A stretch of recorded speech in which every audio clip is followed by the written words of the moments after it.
Does Canada even care about its young people? Because oftentimes it does not seem like it. See this chart here.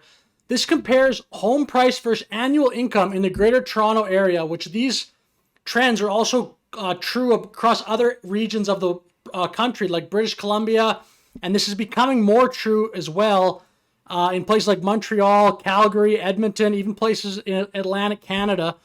But just looking at Greater Toronto Area, this is a huge portion of the country. In 1990, average home price was $500,000, and this is adjusted, again, it says right here, for inflation. The number is adjusted to $2023.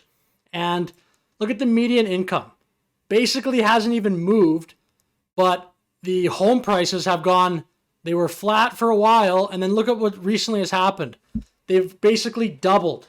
Unbelievable. And again, this is inflation adjusted. This is not just adjusted like because prices go up over time, but this basically represents life is twice as difficult now for the younger generation than it is for, like, for example, a boomer, or just call it the older generation, which I'm going to talk about in this video here. Look at this. This is around 30 years ago.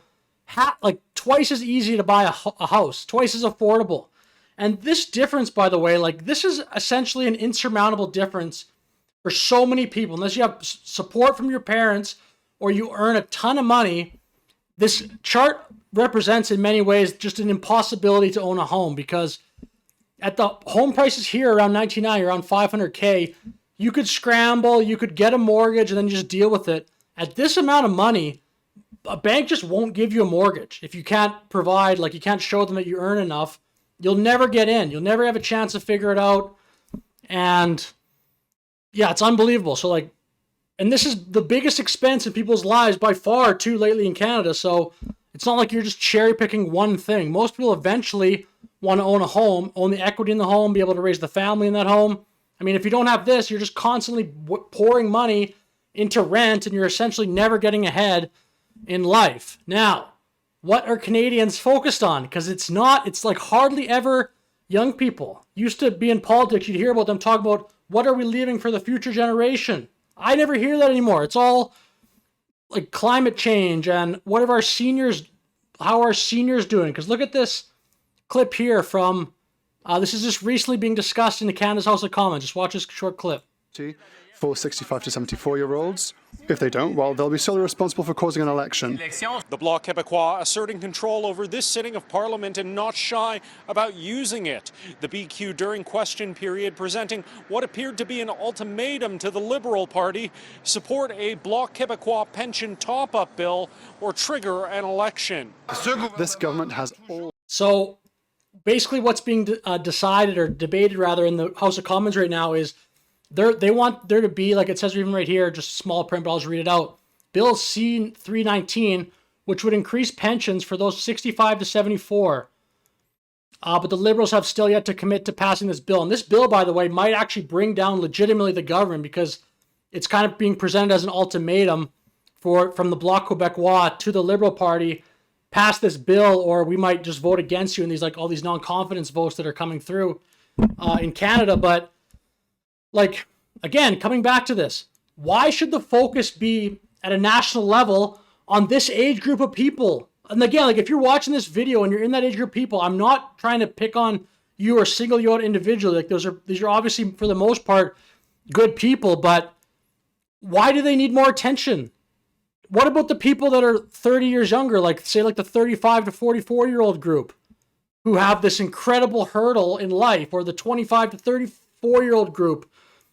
You're going to spend more tax dollars, more of Canada's basically resources and whatever, to helping them out. Have they not had a way better road through life than the younger generation now? In most cases, certainly with home affordability. I mean, you could say like the young generation has traded in the chance of a home for like an iPhone and the ability to do what I'm doing right now, like to stream, to have the internet basically. You traded that in for affordable homes. Like that, I don't feel that's a good trade at all. You need to have, like, how do you create a family if you just like live in a basement suite or you have a 1-bedroom apartment that you can hardly make a rent payment on? Where are you going to put a family?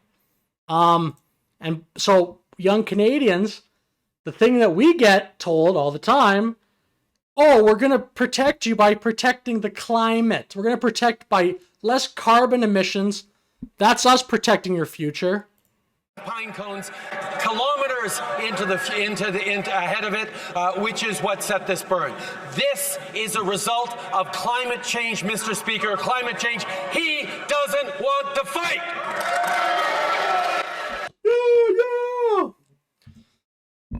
Comes up all the time in Canadian politics. Climate change. This is how we're dealing. This is how we're helping future generations out by limiting carbon emissions, by having a carbon tax, so our future generations can thank us.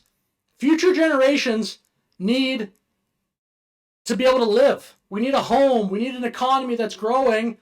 There's more to life than carbon emissions. Like, everybody, for the most part, supports having a clean environment, clean water, clean air, etc. But the priority needs to be on getting young Canadians a path to just home ownership, raise a family, have enough money to live, have enough money to take an affordable vacation every once in a while, and we're just falling behind in so many instances. Yet the conversation on national level, again, on this, how do we get people between 65 and 74 to have 10% more old age security checks, old age whatever, however that is being structured, just have a little bit of a pension top up. I just can't.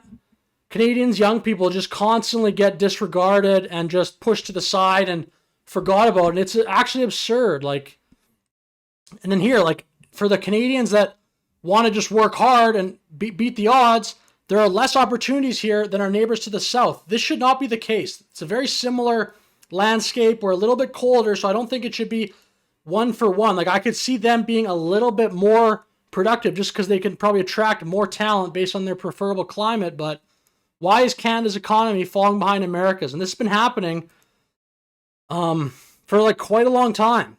And at least for 30 years or so, we used to be more close on par with the U.S. in terms of GDP per capita, but that is not happening lately, and it's affecting Canadians' abilities to find high-paying jobs to keep up with the rising cost of housing. So this year says the country was slightly richer than Montana in 2019.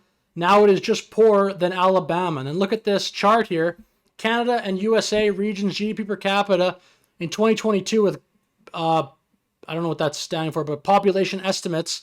So yeah, GDP per capita, New York, Massachusetts, it kind of makes sense that these places would be the most popular. But look how the difference, Canada's almost not even represented on this list. There's Northwest Territories, Nunavut, and Yukon, which are top 3 in terms of GDP per capita, and those are clear outliers. They just have a very small population.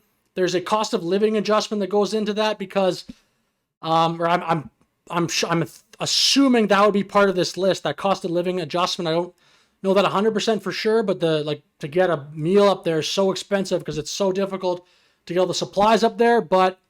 And then another part of it would just be that there's a resource, lots of natural resources up there, and a small population, which would just make, I guess, per person, the potential for it to have a lot of productivity. But whatever the case is, these are clear outliers. Not that many people live in these 3 regions, and most people would not want to. It's just very cold, and during the winter, it doesn't get much sunlight. And I'm sure they're very beautiful places, no doubt. But so here, look at this. America, this is playing a game against almost a different league. America just better. Look at all these players. Imagine this was a sport. They just have every good player. And then we get our first runner is Alberta, pretty much behind 20 roughly states. Saskatchewan, again, probably behind 30. And look always towards the bottom. The rest of the country, Nova Scotia, New Brunswick, PEI, Manitoba, Quebec, Ontario, British Columbia, Newfoundland. Mississippi is the lone U.S. state, so shout out to Mississippi. But this is a major problem. So not only do we have expensive homes, we're way behind in terms of the ability, this essentially represents the other part of the equation, how much money you can earn. So we have, our homes are more expensive than America's, which they are. I have not brought up a chart in this video, but they are. And our wages are lower. This is essentially the gap between what you earn and what a house is. America, it's this. It is becoming a problem. And RFK Jr., for example, in American politics is talking about that, but it's worse in Canada. We just have a tough go of it. And again, we're talking at a national level about how do we get more money for like pension top up for seniors 65 to 74.